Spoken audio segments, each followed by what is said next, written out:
The fifth of the Ten Commandments reads, "Honor your father and your mother." This commandment is so important that it is one of the only commandments in the entire Bible that gives a reason for observing it, that your days may be long in the land that the Lord your God is giving you. Many people read that part of the fifth commandment as a reward. But while it may be regarded as a reward, the fact remains that it is a reason. If you build a society in which children honor their parents, your society will long survive. And the corollary is, a society in which children do not honor their parents is doomed to self-destruction. In our time, this connection between honoring parents and maintaining civilization is not widely recognized. On the contrary, many of the best educated parents do not believe that their children need to show them honor, since honoring implies an authority figure, and that is a status many modern parents reject. In addition, many parents seek to be loved, not honored, by their children. Yet neither the Ten Commandments nor the Bible elsewhere commands us to love our parents. This is particularly striking, given that the Bible commands us to love our neighbor, to love God, and to love the stranger.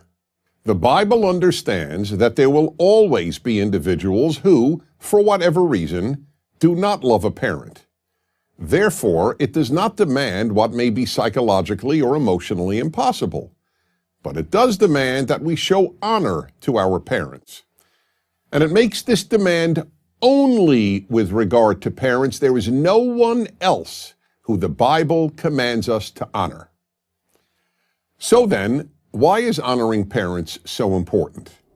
Why does the Ten Commandments believe that society could not survive if this commandment were widely violated? One reason is that we as children need it. Parents may want to be honored, and they should want to be, but children need to honor parents. A father and a mother who are not honored are essentially adult peers of their children. They are not parents. No generation knows better than ours the terrible consequences of growing up without a father.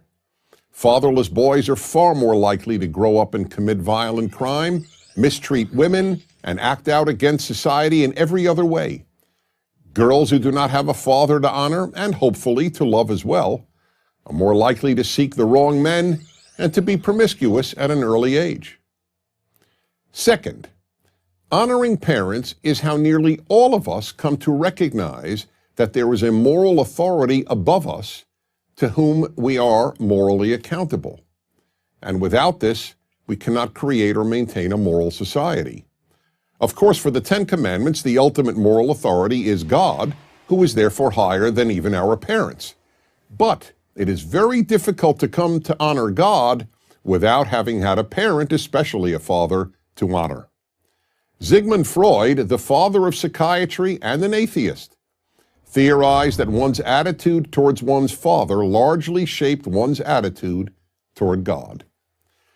There's one more reason why honoring parents is fundamental to a good society. Honoring parents is the best antidote to totalitarianism. One of the first things totalitarian movements seek to do is to break the child-parent bond. A child's allegiance is shifted from parents to the state. Even in democratic societies, the larger the state becomes, the more it usurps the parental role. Finally, there are many ways to honor parents. The general rule is this: they get special treatment. Parents are unique, so they must be treated in a unique way. You don't talk to them in quite the same way you do anyone else. For example, you might use expletives when speaking to a friend, but you don't with a parent. You don't call them by their first name. And when you leave their home and make your own, you maintain contact with them. Having no contact with parents is the opposite of honoring them. And yes, we all recognize that some parents have behaved so cruelly, and I mean cruelly, not annoyingly, that one finds it morally impossible to honor them. There are such cases, but they are rare. And remember this: if your children see you honor your parents, no matter how difficult it may sometimes be, the chances are far greater that they will honor you. I'm Dennis Prager. Join Prager University, subscribe to our YouTube channel, and sign up for free at prageru.com.